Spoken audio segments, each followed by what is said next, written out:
महराज मलिक पर तो PSL लग गया, लेकिन जो हरविंदर सिंह डोडा पर जो महराज मलिक ने जो इल्जाम लगाए हैं, क्या उसकी इन्वेस्टिगेशन होगी या वो ट्रेल हो जाएगा? मैंने कहा फैसला करती है, और जो फैसला करती है वो मीडिया को नहीं बताती। जब फैसला बाहर आता है तो मीडिया उसको देखती है, फिर मीडिया खबर तो PSL लग गया, लेकिन जो हरविंदर सिंह डोडा पर जो महराज मलिक ने जो इल्जाम लगाए हैं, क्या उसकी इन्वेस्टिगेशन होगी या वो ट्रेल हो जाएगा? मैंने कहा कि इस कंट्रोवर्सी में मैं नहीं पढ़ना चाहूंगा।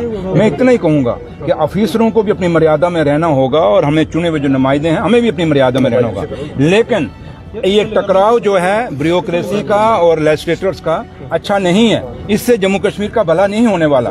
बट मैं एक चीज कहूंगा कि हरविंदर सिंह एक नौजवान है और बड़ी दूर मैं पर्सनली जानता हूँ, एक अच्छे परिवार से है, और अगर उसने दूर जाना है तो इस कंट्रोवर्सी को उसको अवॉइड कर सकता था, लेकिन उसने नहीं, इस कंट्रोवर्सी में पड़ गया, बीजेपी के हाथों में चढ़ गया और एक गलत चीज में उलझ गया। और ये वक्त किसी पार्टी का वर्कर नहीं है, और ये चीज जो कंट्रोवर्सी खड़ी हुई उसको अवॉइड किया जा सकता था, ये अवॉइड किया जा सकता था और इसको बातचीत से निपटाया जा सकता था। और इतना कोई मुश्किल नहीं था। अगर हरविंदर साहब को प्रॉब्लम थी तो वो CM साहब के पास जाते, कहते सर मुझे ऐसे हो रहा है, मतलब 100 तरीके थे, लेकिन आज इसको डिस्कस करने का फायदा नहीं। लेकिन एक बात मैं कहूं कि हरविंदर सिंह ने को यहाँ नुकसान हुआ है और महराज मलिक को फायदा हुआ है। लीडर जितनी बार जेल में जाता है फिर उससे स्टेटमेंट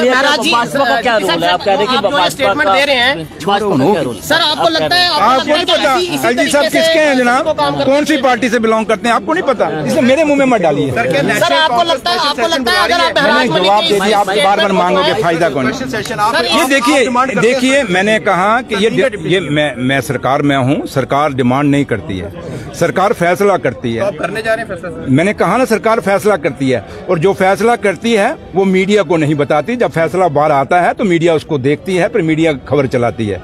आज मैं आपको ये कहूँ कि मैं बुला रहा हूँ तो मैं क्यों बताऊं, आपसे क्यों बात सलाह मशवरा करके मीडिया बात सेशन बुलाऊं? हमने बुलाना होगा तो हम बुला लेंगे, जब भी जरूरत होगी बुला लेंगे, और जब भी हमें जरूरत होगी उस चीज पे बात रखने की वो रख लेंगे। और ये हिंदुस्तान की डेमोक्रेसी है, इसको मजबूत करने के लिए, जम्मू कश्मीर को मजबूत करने के लिए नेशनल कॉन्फ्रेंस हमेशा आगे रही है। चाहे वो मिलिटेंसी का दौर रहा, जो पाकिस्तान के साथ जंगों का दौर रहा, नेशनल कॉन्फ्रेंस हमेशा आगे रही और कुर्बानियां हमारे लीडरों ने दी हुई हैं। इसलिए हम डेमोक्रेसी को कभी झुकने नहीं देंगे। हम कभी नहीं चाहेंगे कि कभी भी जिस आदमी को, चाहे A हो B हो C हो, जिस आदमी, कल आप में से कोई अगर लीडर बन जाता है, क्योंकि बड़े लोग जर्नलिज्म में से भी लीडर बने हैं, MLA बने हैं, MP बने, कल भगवान करे आप में से भी कोई बने। अगर लोग चुन के आप लोगों को भेजते हैं या हमें चुन के भेजा, इसका फैसला लोगों के पास ही रहना चाहिए कि वो लोग अगली बार जब 4.25 साल बाद सरकार, वो लोग फैसला करें कि सुरेंद्र चौधरी कैसा था, लोग फैसला करें कि महराज मलिक कैसा, फैसला करें कि सुनील शर्मा साहब कैसा था।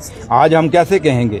और जो लोग पहले ही नेक टू नेक जीते हों उनको कदम फूक फूक के चलना चाहिए, क्योंकि उनका पिछला आदमी बिल्कुल साथों साथ है।